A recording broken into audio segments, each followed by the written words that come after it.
जी शक्ति यादव, आप ही बताइए भाई, आपने सुन लिया बीजेपी के प्रवक्ता ने कहा निजी राय है, सत्य प्रकाश मिश्रा कह रहे हैं हम तो बीजेपी ऑफिशियली जो कहेगी वो मानेंगे। तो ये कॉन्स्पिरेसी थ्योरी आप क्यों ढूंढ रहे हैं आपके नेता कि बीजेपी जेडीयू को निपटा रही है, रिटायर करना चाह रही है?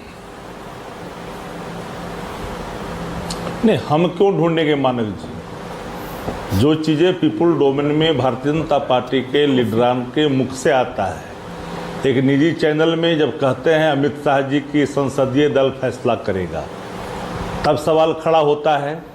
बिहार के अध्यक्ष कहते हैं एक समय कि भाई चुनाव जीतने के बाद मुख्यमंत्री कौन होगा हम तय करेंगे। सवाल तब खड़ा होता है जब आपसी खींचातानी होती है, तब आकर के कहते हैं कि नीतीश जी के नेतृत्व में चुनाव होगा।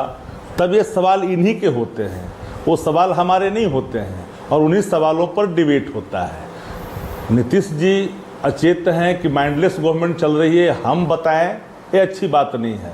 ये तो सब लोग देख रहे हैं, सब जान रहे हैं। हाँ, एक बात सही है जो अभी एक साथी जिनकी आपने बहुत प्रशंसा की कि जदयू और भाजपा के आइडियोलॉजी में अंतर नहीं है, मैं सहमत हूँ, उनकी बातों से सहमत हूँ।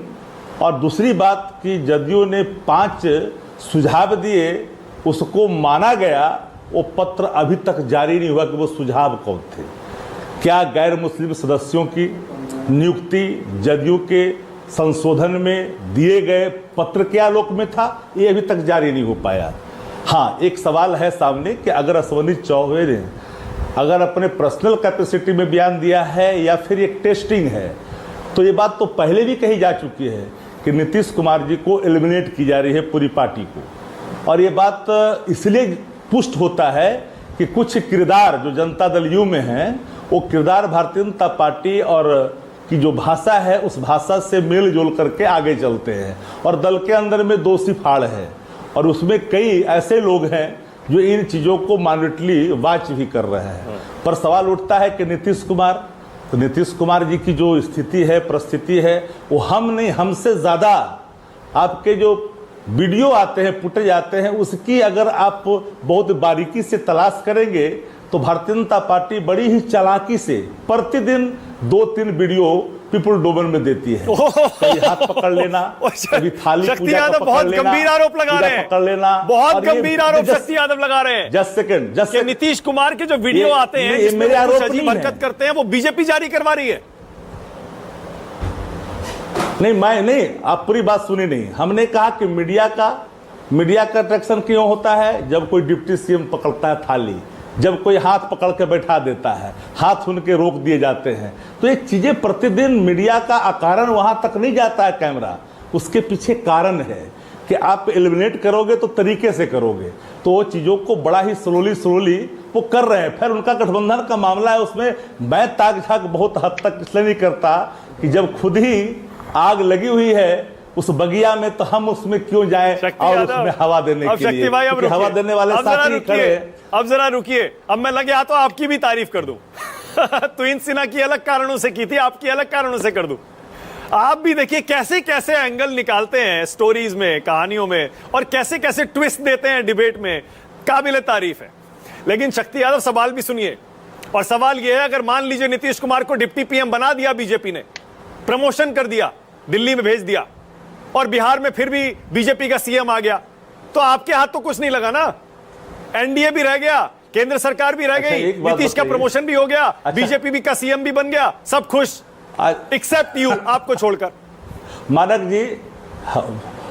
जी आज भी विपक्ष में हम हैं। हाँ। हम विपक्ष की भूमिका अदा कर रहे हैं। भाजपा और जदयू दोनों है सत्ता में। अब जिसका डिप्टी है बिहार में, वो डिप्टी देने की बात कर रहा है। बात को समझनी पड़ेगी आपको।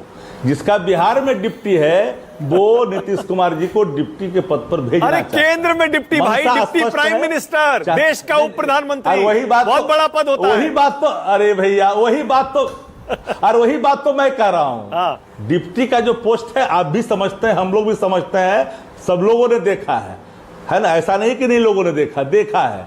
अब डिप्टी वाले कह रहे हैं कि इनको डिप्टी के जगह पर दिया जाए, यानी भारतीय जनता पार्टी ने कहा कि डिप्टी इतना दिन अब हम रह गए हैं, अब यहां हमको दीजिए, वहां जाके आप डिप्टी बन जाइए। उनके मनसा साफ है और इस मनसा को आपको समझनी पड़ेगी। ठीक है। और भारतीय जनता पार्टी पूरे कैलकुलेटिव तरीके से जो एलिमिनेट करने के रास्ते अख्तियार किए हैं, वो सारे रास्ते उनके सही दिशा में जा रहे हैं। ठीक है। अब एक और सवाल आपके लिए, आप एलिमिनेट कर दो। अब एक और सवाल आपके लिए, जरा पप्पू यादव पर भी बोलिएगा।